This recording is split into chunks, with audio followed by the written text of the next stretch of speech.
जंगल के किनारे बसा था एक छोटा सा गांव।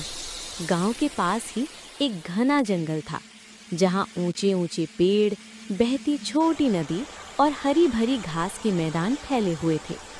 उसी जंगल में रहता था एक भूखा भेड़िया, जिसका नाम था कालू।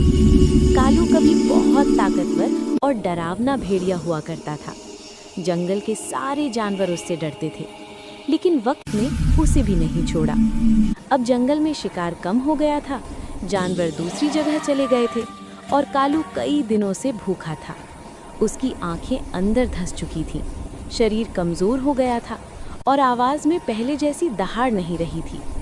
भूखे पेट की पीड़ा। उस दिन कालू 3 दिन से कुछ भी खाए बिना जंगल में भटक रहा था।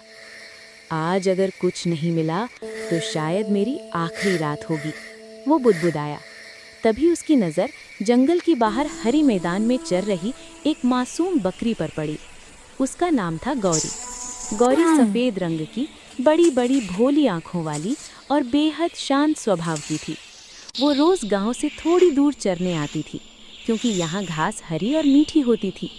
गौरी को ज़रा भी अंदाज़ा नहीं था कि झाड़ियों के पीछे से कोई उसे भूखी आँखों से देख रहा है। भेड़िए की नीयत। कालू की आंखों में चमक आ गई। बस यही मेरा शिकार है, उसने सोचा। वो धीरे धीरे आगे बढ़ा ताकि गौरी को भनक न लगे, लेकिन कमजोरी के कारण उसके पैरों की आवाज़ हो गई। गौरी चौंकी और पीछे मुड़ी।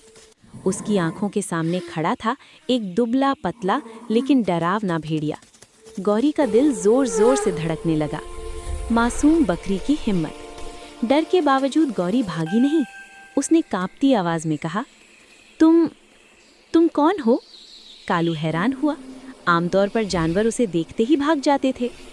मैं इस जंगल का राजा हूँ, कालू ने भारी आवाज़ में कहा, और तुम मेरा भोजन बनने वाली हो। गौरी की आंखों में आंसू आ गए। मुझे मत खाओ, वो बोली। मैंने आज तक किसी का बुरा नहीं किया। एक अनोखी बातचीत। कालू ने हंसने की कोशिश की, लेकिन कमजोरी के कारण हंसी भी फीकी पड़ गई। भूख को अच्छाई बुराई समझ नहीं आती, उसने कहा। गौरी ने ध्यान से उसकी हालत देखी। कमजोर शरीर, थकी आंखें, कांपते पैर।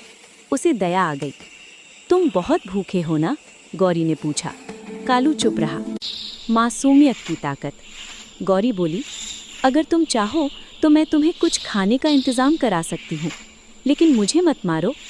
कालू को अपने कानों पर यकीन नहीं हुआ। तुम मेरी मदद करोगी? मैं तुम्हें खाने आया हूँ।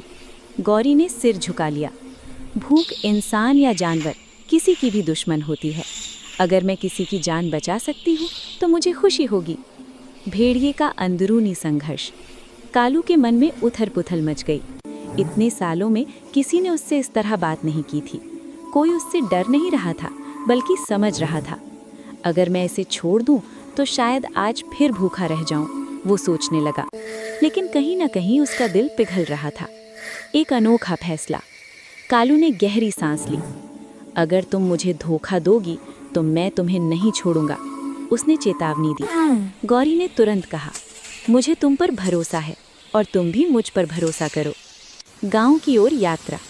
दोनों धीरे धीरे गांव की ओर बढ़े। गौरी आगे आगे चल रही थी और कालू झाड़ियों में छिपकर। गांव के पास एक बूढ़ा चरवाहा रहता था, जो अक्सर बचा खुचा खाना जंगल के जानवरों के लिए छोड़ देता था। गौरी जाकर मिमियाना शुरू किया। चरवाहा समझ गया। उसने रोटी और थोड़ा दूध एक जगह रख दिया। भेड़िए का पेट भरा। कालू झाड़ियों से निकला। इतने दिनों बाद उसे भरपेट खाना मिला। उसकी आंखों में आंसू आ गए।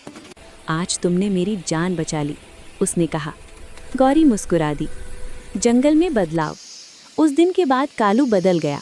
वो जंगल के कमज़ोर जानवरों की रक्षा करने लगा। शिकार सिर्फ उतना ही करता जितना ज़रूरी हो। गौरी सुरक्षित रहने लगी।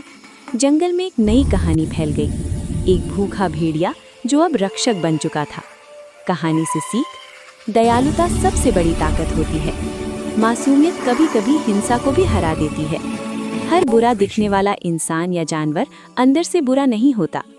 भूख, गुस्सा और डर को समझ से हराया जा सकता है। अगर इस जंगल में एक मासूम बकरी एक भूखे भेड़िए का दिल बदल सकती है, तो इंसान क्यों नहीं?